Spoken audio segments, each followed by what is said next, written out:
Hello dear students, आज हम लोग निकालेंगे electric field due to a ring, due to a uniformly charged ring.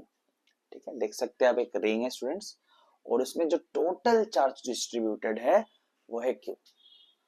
Q is the total charge on the ring, जो कि uniformly distributed है। ऐसा नहीं कि कहीं पे थोड़ा सा ज्यादा चार्ज है कहीं पे कम है, ऐसा नहीं है।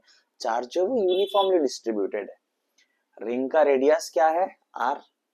ठीक है, हम लोग कहाँ निकालेंगे इलेक्ट्रिक फील्ड? हाँ, एक्सिस के एक पॉइंट पे निकालेंगे। आप कह सकते हो एक्सियल पॉइंट।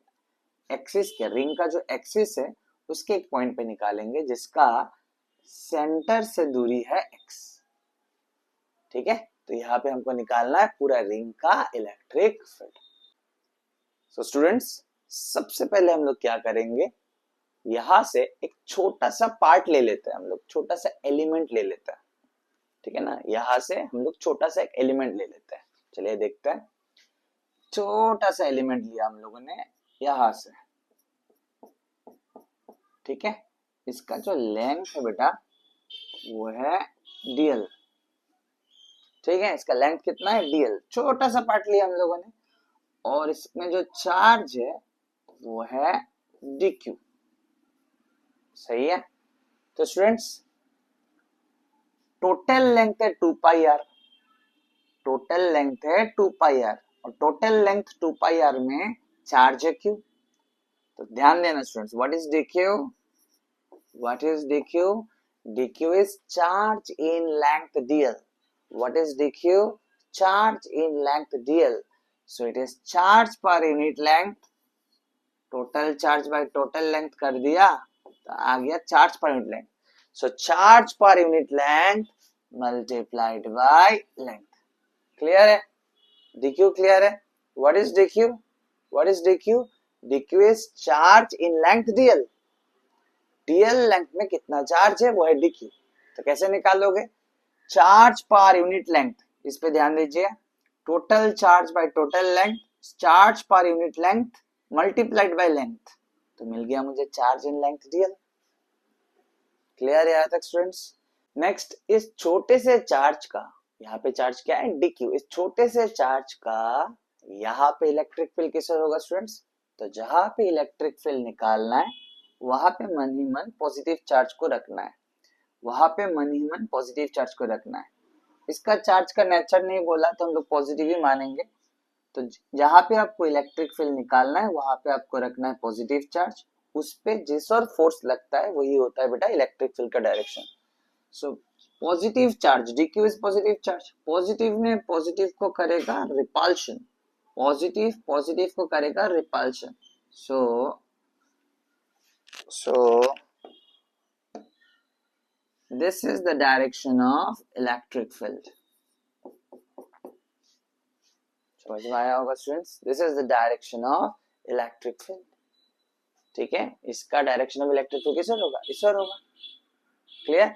और D का एक्सप्रेशन क्या होगा देख लेते हैं। यहाँ पे लिख ले, चलो यहाँ पे लिख लेते हैं। D का एक्सप्रेशन क्या होगा? 1/4πε0। ये डिस्टेंस हम लोग फिलहाल मान लेते हैं R। 1/4πε0 charge by distance square. ठीक है स्टूडेंट्स, वैसे R क्या होगा? R होगा √r² plus x square, √r² plus x square. ठीक है स्टूडेंट्स, यहां से आप dq के जगह पे dq बिठा दीजिए आप। ठीक है, तो dq के जगह पे dq बिठा देते हैं, q/2 पाई r। ठीक है, r² के जगह पे ये बिठा देते हैं, r² के जगह पे ये बिठा देंगे तो इसका स्क्वायर हो जाएगा r² प्लस x स्क्वायर। ठीक है, और क्या बिठाना बाकी रह गया हम लोग का? dl। समझ में आया बेटा? नेक्स्ट, ये एंगल हम लोग मान लेते हैं, जो आपको मानना है थीटा मान लेता है। ठीक है, इसका इस और इसका कंपोनेंट होगा, क्योंकि ये थीटा है तो ये भी थीटा होगा। इस और डी का कंपोनेंट होगा डी ई कॉस थीटा और इस और होगा डी ई साइन थीटा। अभी ध्यान देना स्टूडेंट्स, जैसे यहाँ पे हमने एलिमेंट लिया ना, एक छोटा सा पीस लिया dq जिसका चार्ज है dq, सेम हमको यहाँ पे भी पकड़ना है। मैं फिगर पे नहीं डाल रहा लेकिन सब कुछ समझा के दे रहा हूँ। सेम हमको यहाँ पे भी पकड़ना है dq।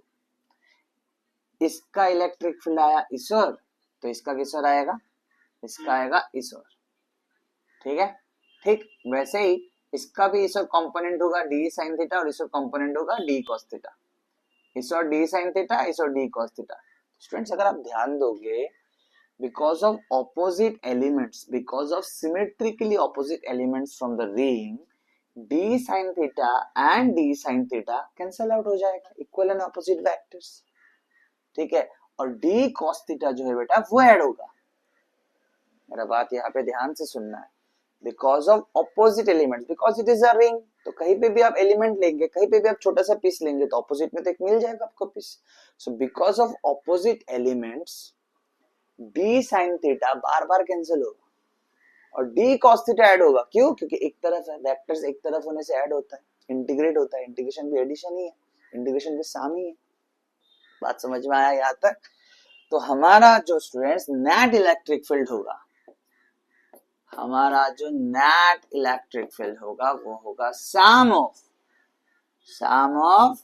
D cos theta, sum of d cos theta. Clear है? So implies E net equals to, d के जगह पे डी डाल देते हैं, सारे कांस्टेंट्स को बाहर निकाल लेते हैं, के क्यू ट्वाइस पाई आर, सब कांस्टेंट्स है, आप चेक कर लीजिए students. So it's k q by 2i pi r, r square plus x square, even cos theta भी कांस्टेंट है। तो इंटीग्रेशन के अंदर क्या रहेगा? यस, बस dl। ठीक है, सो implies E net equals to k q by 2i pi r, r square plus x square. cos theta क्या होगा? cos थीटा होगा बेस बाय हाइपोटेनस, यानी कि x by this, x by this. तो ये टर्म स्टूडेंट अगर नीचे रहेगा तो रहेगा r square plus x square to the power 1 already है, एंड x बाय दिस लिखा ना आपने, cos थीटा की जगह पे x बाय दिस लिखा आपने, तो ये भी रहेगा ना नीचे। तो r square plus x square to the power 1 and r square plus x square to the power half, 1 plus half, yes, 3/2। Clear यहाँ तक? और इंटीग्रेशन ऑफ dl, dl क्या है? इंटीग्रेशन को सम सोचना है, सम एडिशन। dl क्या है सर? dl था हमारे रिंग में से छोटे से पार्ट का लेंथ, हमारे रिंग का छोटे से पार्ट का लेंथ है dl। तो सम करोगे तो क्या मिल जाएगा? ऐसे अगर छोटे छोटे पार्ट का आप सम करोगे, छोटे छोटे डीएल का, छोटे छोटे लेंथ का अगर सम करोगे तो क्या मिलेगा सर? पूरे रिंग का लेंथ मिलेगा। पूरे रिंग का लेंथ को क्या कहते हैं बेटा? सरकमफेरेंस। ठीक है, समझ में आया? आप देख सकते हो ट्वाइस पाई आर और ट्वाइस पाई आर हो गया cancel. So implies E net equals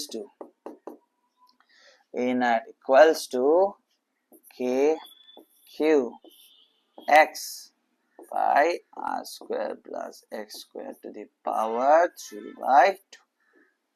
clear? k क्या है पता है ना? k है हम लोग का प्रोपोर्शनलिटी कांस्टेंट था k, जो कि 1/4 पाई एप्सिलॉन नॉट है।